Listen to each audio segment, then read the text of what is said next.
미국의 유명 작곡가이자 가수인 스티비 원더가 1976년에 발표하여 큰 인기를 얻은 Isn't She Lovely라는 곡이 있습니다. 우리말로 번역을 하면은 사랑스럽지 않나요? 이런 제목이 되겠죠.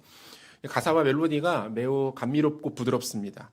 그래서 많은 사람들은 처음 이 곡을 들었을 때 사랑하는 자신의 연인을 위하여서 만든 곡일 것이다라고 생각을 했어요. 하지만 조금만 곡을 들어보면 그렇지 않다는 것을 금방 알 수가 있습니다. 이 곡은 연인이 아니라 갓 태어난 그의 딸을 위하여서 만든 노래였죠.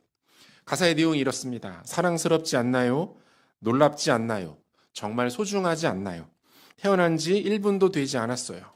사랑스럽지 않나요? 삶과 사랑은 같아요. 삶은 아이샤예요. 그게 이 아이의 이름이랍니다. 자신의 사랑하는 딸이 태어난 것에 대한 경이로움과 감격, 그것을 이 곡으로 표현한 것이죠. 그런데 여러분, 놀라운 것은 무엇인지 아십니까? 이 스티비 원더는 앞을 보지 못합니다. 그는 미숙아로 태어난 선천성 시각장애인이에요. 일평생을 살아오면서 단 한 번도 빛을 보지 못했고 무언가를 본 적이 없는 사람이 바로 그 사람입니다. 그런 그가 갓 세상 밖으로 나온 자신의 딸을 안고 노래하고 있는 거예요. 이 아이 너무 사랑스럽지 않나요? 이 아이 정말 소중하지 않나요? 뭡니까? 육체적인 시각이 아니라 또 다른 종류의 시각으로 자신의 딸을 바라보고 있었던 것이죠. 적어도 딸을 안고 있는 그 감격스러운 그 순간만큼은 그의 부성애가 육체적 장애와 시각적 한계를 뛰어넘고 있었던 거죠. 전혀 다른 차원의 감각으로 세상을 바라보고 사랑하는 딸을 바라보고 있었던 것입니다. 그러니 그 아름답고 따뜻한 노래가 나올 수 있었던 것이겠죠. 하나님의 백성들 또한 이와 같은 다른 종류의 시각을 갖고 살아가는 사람들입니다. 하나님께서 당신의 백성들에게 이 땅에 복음을 알지 못하는 다른 이들에게는 없는 다른 감각을 주셨어요. 그것은 바로 영적인 시각입니다. 육체의 시각으로는 볼 수 없는 것들을 보게 하셨죠. 이 시각을 가지고 있으면 절망 속에서도 소망을 발견할 수 있습니다. 흑암 가운데서도 빛을 찾아냅니다. 단지 육체의 눈으로 느끼고 바라보는 빛이 아니라 하나님께서 그 백성들의 심령과 영혼 가운데 비추신 참빛, 영생하도록 솟아나는 그 광명의 빛을 발견할 수 있는 것이죠. 그뿐 아니라 그 빛에 담긴 의미와 능력은 무엇인지, 그 가치와 영광은 무엇인지를 깨달아 알 수 있게 됩니다. 새해 첫 주일을 맞이하면서 하나님의 빛이라는 주제에 대해서 함께 말씀을 나누어 보고자 합니다. 여전히 세상은 어둡고 음산하지만 하나님께서 그의 백성들에게 주신 빛은 무엇인지, 눈으로 보는 빛이 아니라 마음으로 바라보는 빛은 무엇이고, 그 빛을 우리 가운데 주신 이유와 그 빛을 갖고 살아가는 자들에게 맡기시는 것은 무엇인지 오늘 본문의 말씀을 통해서 함께 묵상해 보도록 하겠습니다. 오늘 우리가 함께 나누는 본문 이사야 60장의 배경은 이스라엘 백성들이 바벨론 포로 생활을 마치고 귀환한 직후의 상황을 다루고 있습니다. 포로 회복이라는 기쁨과 감격은 잠시였습니다. 막상 고향으로 돌아와 보니 살아갈 길이 막막합니다. 그들의 영적 구심점이었던 성전은 이미 파괴된 지 오래였습니다. 성벽은 모두 무너져 내렸습니다. 조상들이 살았던 삶의 터전은 이미 폐허가 된 채 수십 년째 방치되고 있었어요. 이뿐이 아니었죠. 제대로 된 국가도 정부도 군대도 없었습니다. 주변의 이방 민족들로부터 수시로 공격을 당합니다. 조롱과 멸시를 당합니다. 폭행과 착취를 당하는 일들도 비일비재했어요. 더욱 속상한 것은 이러한 그 백성들의 상황을 그저 방관하고 계시는 것만 같아 보이는 하나님의 모습이었습니다. 이스라엘 백성들은 이 포로 회복을 부흥의 신호탄으로 여겼습니다. 다시 예루살렘으로 돌아가기만 하면 과거 다윗 때의 영광 정도는 아니겠지만 순탄하게 모든 것들이 정리될 것이고 해결될 것이다라고 굳게 믿고 있었어요. 하지만 그들이 기대했던 모습은 그 어느 곳에서도 나타나지 않았죠.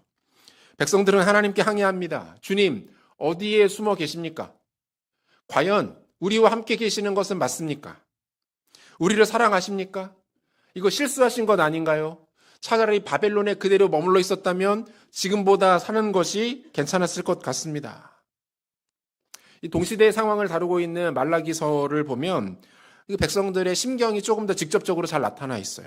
말라기 1장 2절 상반절을 보니까 여호와께서 이르시되 내가 너희를 사랑하였노라 하나 너희는 이르기를 주께서 어떻게 우리를 사랑하셨나이까 하는도다. 하나님 우리를 사랑하는 것이 맞습니까? 라고 반문하고 있는 거죠. 말라기 3장 14절에도 보니까 이는 너희가 말하기를 하나님을 섬기는 것이 헛되니 만군의 여호와 앞에서 그 명령을 지키며 슬프게 행하는 것이 무엇이 유익하리요.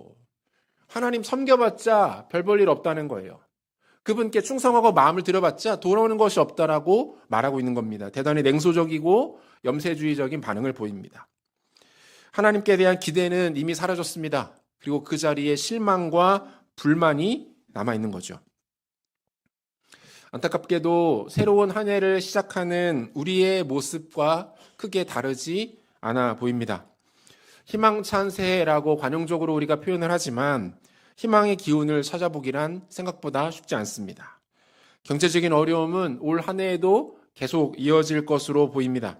더 어려워진다는 예측과 전망도 발표됩니다. 여기저기에서 자영업자들의 폐업 소식, 직장인들의 구조조정에 관한 이야기들이 들려옵니다. 청년들은 가뜩이나 좁은 취업문이 더 좁아질 것이라는 부정적인 기대에 절망합니다. 어르신들은 해마다 약해지는 건강과 함께 노인 빈곤의 현실을 염려해야 하는 상황을 맞닥뜨립니다. 각 가정마다 건강의 문제를 갖고 있지 않은 가정이 없고 자녀의 문제, 관계의 문제, 좀처럼 극복되지 않는 우리 내면의 문제와 영적인 어려움들까지 여전히 우리를 짙게 내리누르고 있습니다. 동일한 질문이 우리에게서도 떠나지 않는 거예요. 하나님 정말 살아계십니까? 하나님 나를 사랑하시는 것이 맞나요? 나를 사랑하시고 나를 위하신다고 하면서 왜 내 앞에는 길이 열리지 않는 것처럼 보입니까?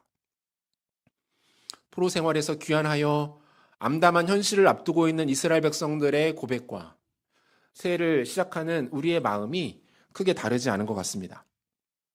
그럼에도 불구하고 오늘 하나님의 말씀은 우리에게 이 모든 상황의 주도권이 여전히 하나님께 있다라고 선언합니다.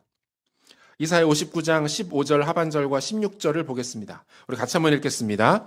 여호와께서 이를 살피시고 그 정의가 없는 것을 기뻐하지 아니하시고 사람이 없음을 보시며 중재자가 없음을 이상히 여기셨으므로 자기 팔로 스스로 구원을 베푸시며 자기의 공의를 스스로 의지하사. 뭐라고 되어 있습니까? 하나님께서 정의가 없는 것을 보셨어요. 의를 행할 사람이 없음도 확인하셨습니다. 대안이 없다라는 것을 하나님도 보시는 거죠. 그리고는 어떻게 하십니까? 자기 팔로 스스로 구원을 베푸셨다. 하나님께서 직접 팔을 걷어붙이시고 상황 전면에 나서셨다는 거예요. 무엇에 근거해서? 자기의 공의를 의지하사. 여러분 이게 무슨 뜻일까요? 하나님께서 세상의 문제, 그 백성들이 당하는 어려움을 알고 계시는 거죠. 확인하셨습니다. 잠깐 동안은 지켜보셨던 것 같아요. 하지만 곧 대안이 없고 그 가운데 선한 것이 나타나지 않음을 보십니다. 그러자 어떻게 하십니까? 모든 상황과 문제의 주도권을 그분이 움켜주십니다. 사랑하는 성도 여러분, 우리 삶의 모든 주도권과 문제 해결의 실마리와 열쇠가 우리를 사랑하시는 하나님의 손에 붙들려 있음을 믿으시기를 바랍니다. 다른 데서 해결의 방법과 소망이 발견되지 않습니다. 하나님이 여전히 우리 삶의 주도권을 쥐고 계시는 거예요.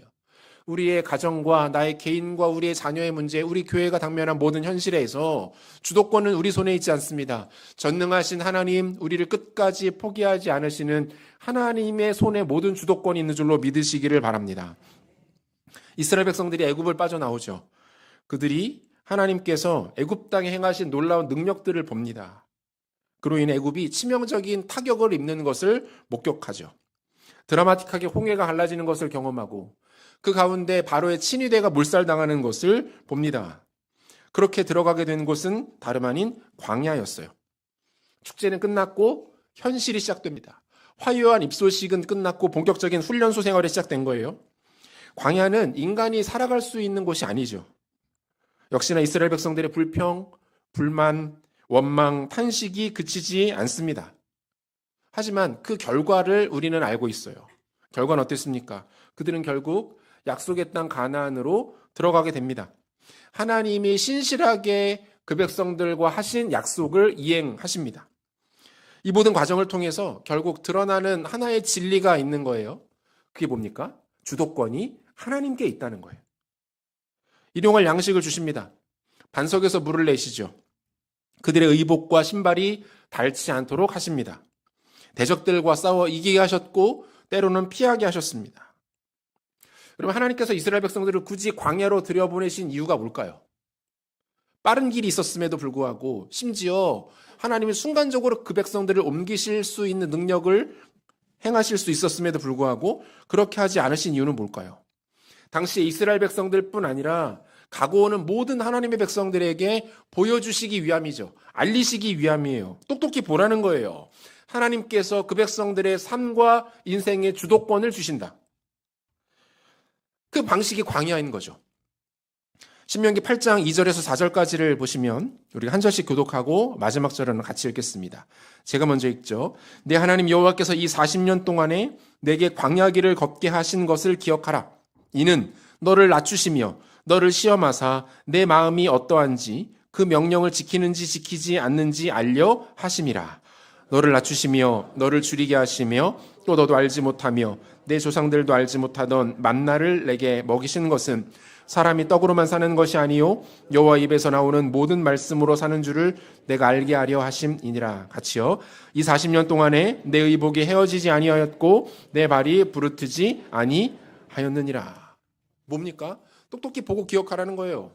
너희들이 어디에 가서 무엇을 하며 어떤 상황에 처해 있든 광야에서 고통당하며 굶주려 있든 목말라 힘들어하든 그 모든 것들을 채우시고 공급하셔서 결국은 그 백성들을 약속하신 곳에 이끄시는 분이 하나님이시라는 것을 보라는 거예요. 하나님의 주도권이죠. 사랑하는 성도 여러분, 하나님이 의심되고 그분의 사랑이 보이지 않는다면 광야를 묵상하시면 됩니다. 수많은 위기와 어려움 속에서도 약속을 성취하시는 하나님, 지금의 이 위기를 결국은 극복해 하셔서 우리에게 가장 좋은 것 주신다 약속하시고 그 일을 성취하시는 하나님, 그 하나님의 손에 우리의 주도권이 있음을 기억하시고 올 한 해도 그분과 동행하는 성도님들 되시기를 소원합니다. 마가복음 4장에 보면 예수님께서 타신 배가 갈릴리 호수 한복판에서 큰 광풍 만납니다. 제자들이 혼비백산에서 어찌할 바를 모를 때 예수님은 깊이 잠들어 계셨어요. 제자들의 성화에 결국 잠에서 깨시죠. 그리고 한순간에 말씀으로 풍랑을 잠잠케 하십니다. 마가복음 4장 39절. 예수께서 깨어 바람을 꾸짖으시며 바다더러 이르시되 잠잠하라 고요하라 하시니 바람이 그치고 아주 잔잔하여지더라. 여러분, 이 이야기 속에서 제자들이 놓치고 있는 게 두 가지가 있었어요. 하나는 예수님이 풍랑을 다스리실 수 있는 전능자라는 것을 그들은 잊고 있었습니다. 자기와 함께 배에 타고 계신 분이 하나님이라는 것을 그들은 망각하고 있었어요. 또 하나 뭡니까? 마가복음 4장 35절인데요.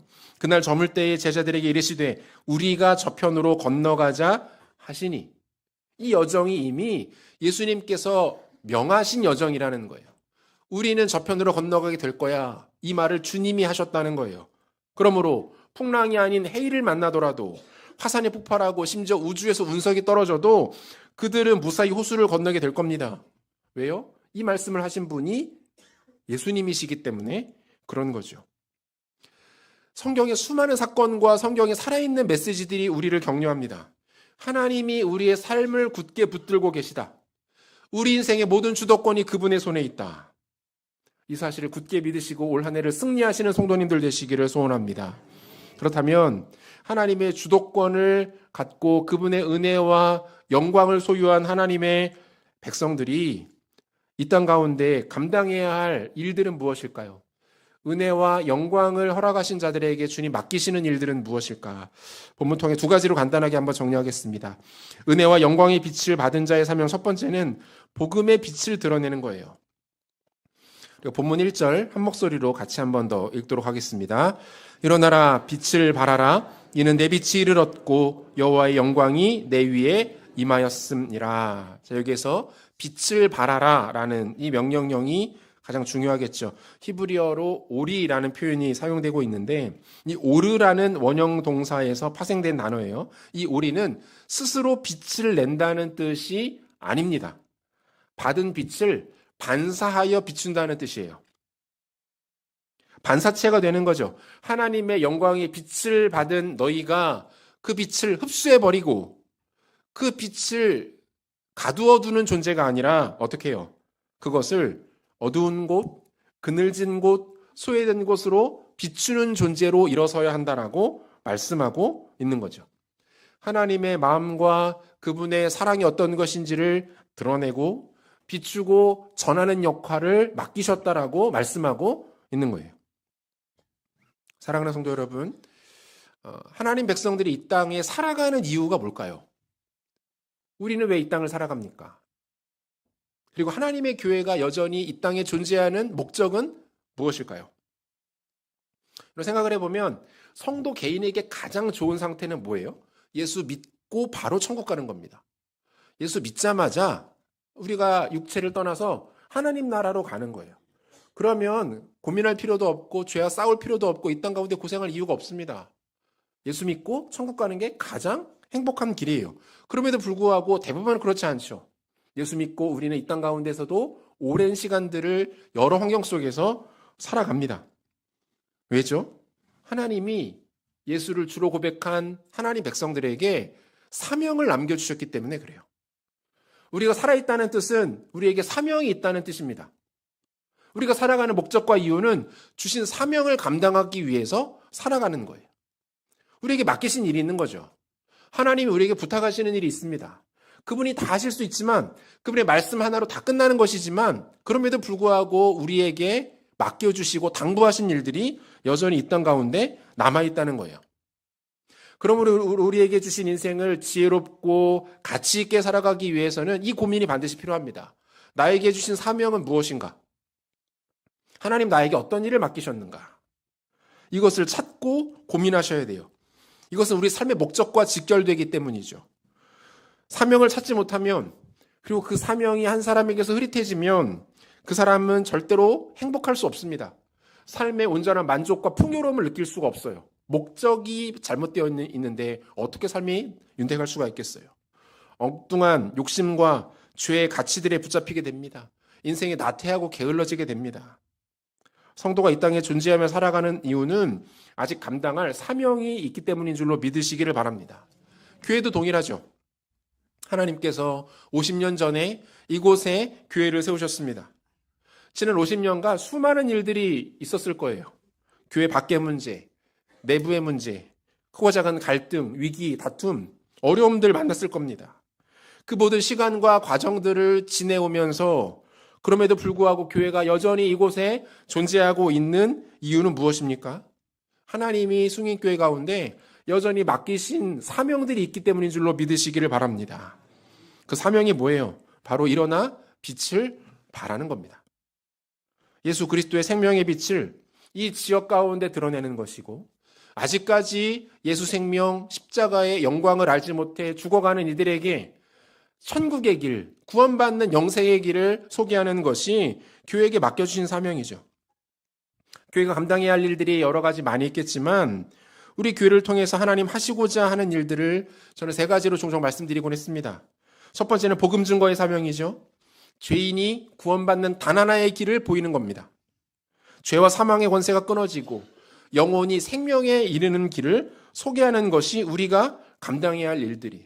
예수만이 길이고 진리이고 생명이 되시기 때문에 예수님 말고는 영혼이 구원받아 천국 갈 수 있는 방법과 길이 없기 때문에 이것을 알고 있는 우리가 이 일들을 전하는 일들을 우리는 계속해야 합니다. 둘은 우리의 자녀들과 다음 세대를 복음과 말씀으로 길러내는 일 아닙니까? 우리 자녀들이 악하고 혼탁한 이 세상에서 순결한 하나님의 사람들로 세워지고 교회의 영광스러운 사명을 계속해서 감당해 갈 수 있도록 해야 합니다. 그들을 가르치고 양육하고 말씀으로 길러내는 일들을 쉬지 말아야 합니다. 그리고 마지막으로 이 일을 위하여서 기도하는 거죠.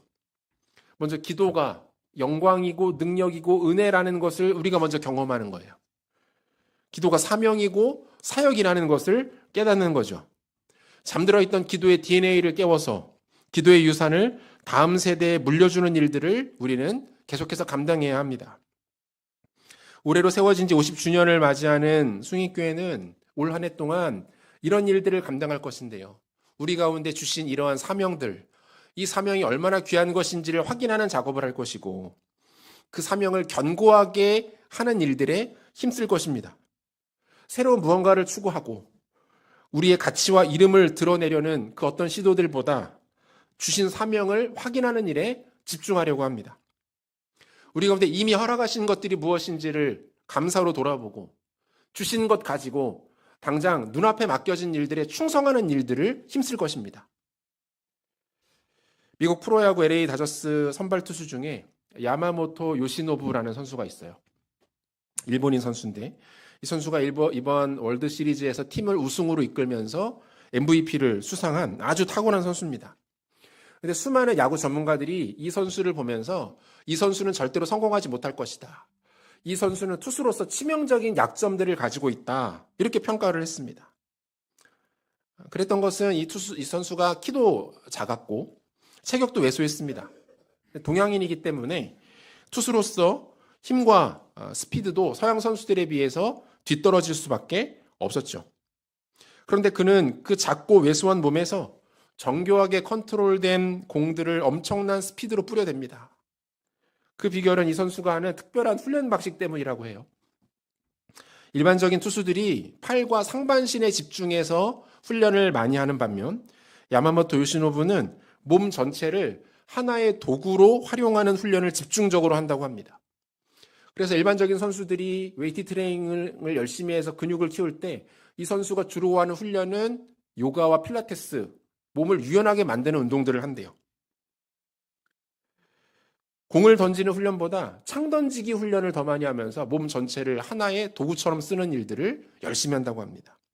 자신에게 없는 근육과 힘을 키우는 대신에 이미 가지고 있는 몸의 중심과 전신을 유기적으로 연결하여서 폭발적인 힘을 만들어내는 훈련을 진행한다는 거예요. 제가 이 선수에 관한 기사를 읽으면서 교회가 하나님 앞에 준비되어야 하는 모습도 이와 같겠다라는 생각을 했습니다. 우리에게 없는 거 바라보면 아무것도 못합니다. 부족한 거 찾기 시작하면 한도 끝도 없습니다. 이미 주신 것 가지고 뛰면 됩니다. 그거면 충분합니다. 하나님께서 우리 교회 가운데 이미 가장 존귀하고 아름다운 복음을 주셨습니다. 그리고 그 복음이 얼마나 가치 있고 존귀한 것인지를 깨닫게 하셨죠. 그리고 일어나 그것을 비추라고 명하십니다. 주신 환경에서 우리가 할 수 있는 최대의 것을 감당하면 됩니다. 열심히 복음 전하고 복음을 잘 준비하여 설명하면 그것으로 충분합니다. 우리의 자녀들을 말씀과 믿음으로 가르치고 주신 이 사명들을 더욱더 힘있게 감당할 수 있기 위하여 기도하는 것에 힘쓰는 것이죠. 화려하고 대단하고 거창한 것을 하려고 할 필요 없습니다. 획기적이고 참신한 일에 욕심낼 필요도 없다고 생각합니다. 지금 맡겨주신 일을 성실하게 감당하는 것, 이것이 곧 하나님 앞에 위대한 것인 줄로 믿습니다. 이 일들을 우리가 지치지 않고 성실하게 꾸준히 감당한다면 주신 것들 가지고 최선을 다해 준비하여 섬기고 하나님 맡겨주신 눈앞의 것들에 집중하여서 충성하고 순종하면 하나님께서 우리가 상상하지 못한 은혜와 열매들까지도 풍성하게 부어주실 줄로 믿습니다.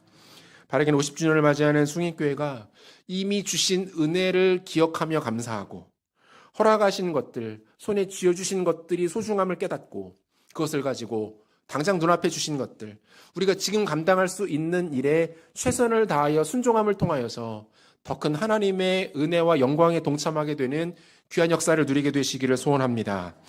은혜와 영광의 빛을 받은 자의 사명 두 번째는 하나님의 임재를 더욱 사모하는 겁니다. 하나님께로부터 사명을 받았다고 해서 그 사명을 감당한다고 해서 모든 장애물들이 즉시 사라지는 건 아니죠. 문제가 해결되는 건 아닙니다. 오히려 반대일 경우가 더 많은 것 같아요. 사명을 감당하면 할수록 공격은 더 거세집니다. 하나님께 순종하고 더 가까이 하려고 할수록 영적인 대적들은 더 활개를 칠 수도 있습니다. 오늘 본문 2절 상반절에도 보니까 보라 어둠이 땅을 덮을 것이며 캄캄함이 만민을 가리려니와 이렇게 되어 있어요. 그럼 이게 중요한 영적 원리가 담겨 있는데 뭡니까?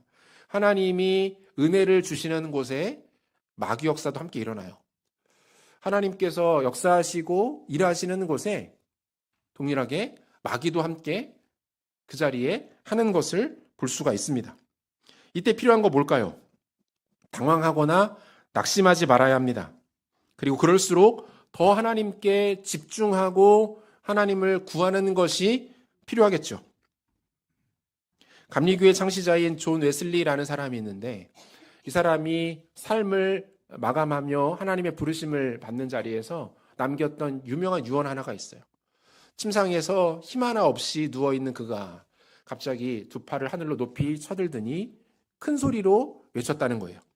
가장 좋은 것은 하나님이 우리와 함께 하시는 것이다. 다 죽어가던 사람이 남겨진 힘을 쥐어짜 자신의 팔을 하늘 높이 쳐들고 부르르 떨면서 낭낭한 목소리로 외친 거예요. 가장 좋은 것은 하나님이 우리와 함께 하시는 것이다. 이 고백에 두 가지 의미가 담겨 있겠죠. 하나는 그의 지난 평생 동안 그와 함께 하셨던 하나님을 찬양하며 감사하는 것 아닙니까? 하나님, 내 한평생 하나님이 함께 하셨기 때문에 그러므로 내 인생은 좋은 것이었습니다. 복된 인생을 나는 살았습니다. 라는 고백일 것이고, 또 하나는 이제 하나님의 본격적인 임재가 있는 천국으로 가게 되니 내 인생은 가장 복된 인생, 가장 좋은 것을 이미 받았습니다. 라는 고백이겠죠. 출애굽기 32장을 보면 모세가 하나님 만나러 시내산 올라갑니다. 그곳에서 40일간 하나님과 함께 하죠. 한편 이스라엘 백성들은 불안해합니다. 눈에 보이던 지도자 모세가 40일 동안 눈에 보이지 않게 되었기 때문이에요. 그들은 초조한 마음에 아론과 함께 금송아지 우상을 만듭니다. 금송아지 우상을 만들어 놓고는 그것을 음란하게 섬기기 시작합니다. 이 모습을 보신 주님이 크게 분노하셨죠. 얼마나 화가 나셨는지 모세를 제외한 모든 백성들을 다 진멸시키고 새롭게 민족을 만들어서 다시 시작하겠다 이렇게까지 말씀하세요. 모세가 간신히 뜯어 말립니다. 마음은 일단 돌리셨는데 여전히 서운한 마음이 많이 남아 있으셨던 것 같아요. 이어지는 하나님과 모세의 대화를 한번 살펴보시죠. 출애굽기 33장 1절에서 3절까지 말씀인데 한 절씩 교독하겠습니다. 제가 먼저 읽습니다. 여호와께서 모세에게 이르시되 너는 내가 애굽 땅에서 인도하여 낸 백성과 함께 여기를 떠나서 내가 아브라함과 이삭과 야곱에게 맹세하여 내 자손에게 주기로 한 그 땅으로 올라가라. 내가 사자를 너보다 앞서 보내어 가나안 사람과 아모리 사람과 헷 사람과 브리스 사람과 히위 사람과 여부스 사람을 쫓아내고, 같이 읽습니다. 너희를 젖과 꿀이 흐르는 땅에 이르게 하려니와 나는 너희와 함께 올라가지 아니하리니 너희는 목이 곧은 백성인즉 내가 길에서 너희를 진멸할까 염려함이니라 하시니. 자, 여러분, 이 대화가 굉장히 의미심장하게 펼쳐져요. 잘 보셔야 돼요. 하나님께서 지금 모세에게 뭐라고 하십니까? 백성들과 함께 가나안으로 올라가라. 내가 너희에게 가나안 땅 주겠다고 약속했으니 약속 지키겠다. 올라가라는 거예요. 친히 사자, 천사를 앞장 세워서 적들을 다 제거해 주시고 순탄하게 길을 열어줄 테니 그 길로 나아가라는 거예요. 그런데 한 가지 단서가 붙죠. 나는 같이 안 간다. 다 안내해 주고 길 열어줄 테니 올라가라. 그런데 난 너희와 같이 함께하지 않을 거야. 이렇게 말씀하시죠. 여러분, 이 제안이 어떻습니까? 이스라엘 백성들 중에서 단지 가나안 땅이 목표였던 사람이 있었다면 이 제안을 좋게 받아들였겠죠. 주님 좋습니다. 가나안 땅 제가 기다렸습니다. 꼭 가고 싶었습니다. 길 열어주신다고 하고 허락하신다고 하고 천사까지 세워주신다고 하니 기꺼이 받아들이고 가겠습니다. 그런데 모세는 이 제안을 거절합니다. 적어도 모세는 이게 중요하지 않았던 거예요. 모세 반응 뭡니까? 출애굽기 33장 15절과 16절. 모세가 여호와께 아뢰되 주께서 친히 가지 아니하시려거든 우리를 이곳에서 올려보내지 마옵소서. 나와 주의 백성이 주의 목전에 은총 입은 줄을 무엇으로 알리이까? 주께서 우리와 함께 행하심으로 나와 주의 백성을 천하 만민 중에 구별하심이 아니니까. 지금 모세가 뭐라고 말합니까? 하나님, 주님이 함께하지 않으시면 우리는 올라가지 않습니다. 주님이 우리와 동행해 주지 않으시면 가지 않을 겁니다. 저희한테 가라고 하지도 마십시오. 하나님이 우리와 함께 하시지 않는데 우리가 어떻게 은혜 받았다라고 말할 수 있겠습니까? 주님의 임재가 우리 가운데 떠났는데 우리가 가나안 땅을 소유한들, 적들을 무찌른들, 그것이 뭐가 중요하겠습니까? 아무짝에도 소용없는 일입니다. 여러분, 이렇게 말하고 있는 거예요. 여러분, 지금 모세에게 가장 중요한 건 뭡니까? 모세가 사력을 다하여 붙들고 있는 건 뭐예요? 하나님의 임재예요. 그에게는 이것만 있으면 되는 거예요. 주님, 가나안 땅 필요 없습니다. 더 좋은 것들 주신다 한들 의미가 없습니다. 우리에게는 하나님의 임재만이 필요합니다. 하나님의 임재가 있으면 아무것도 문제될 것이 없지만 그분의 임재가 없으면 모든 것이 주어져도 반드시 문제가 된다라고 고백하고 있는 거죠. 결국 모세의 진짜 소망이 무엇입니까? 출애굽기 33장 18절 같이 읽겠습니다. 모세가 이르되 원하건대 주의 영광을 내게 보이소서. 원하건대 주님 간절히 원합니다. 주의 영광을 우리에게 보여주십시오. 주님 아무것도 필요 없습니다. 돈, 재물, 명예, 권력 다 필요 없습니다. 하나만 주십시오. 주님의 영광만 보여주십시오. 저와 여러분들의 고백되기를 소원합니다. 뒤편에 현수막에도 이 말씀 붙어 있죠. 올 한 해 50주년을 맞이하는 숭인교회가 가장 최선으로 붙들고 기도할 제목이 이겁니다. 주의 영광을 우리에게 보여주소서. 하나님 다른 모든 것들 주셔도 우리 그거에 만족하지 않습니다. 하지만 아무것도 없어도 주님 하나만 주시면 우리는 그것으로 인하여 기뻐하며 만족합니다. 우리에게 주의 영광을 보여주소서.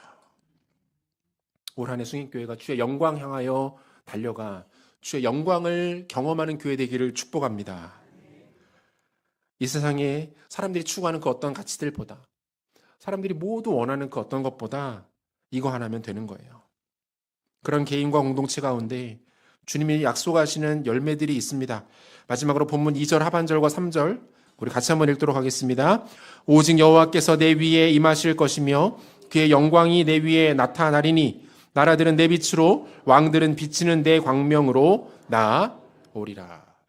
우리 인생의 주도권이 하나님께 있음을 고백하는 자들에게 하나님의 은혜와 영광이 부어지고 그것을 붙들고 있는 자들은 어떻게 합니까? 주신 사명을 감당합니다. 그리고 더 크고 영광스러운 주님의 임재를 갈망하게 되는 것이죠.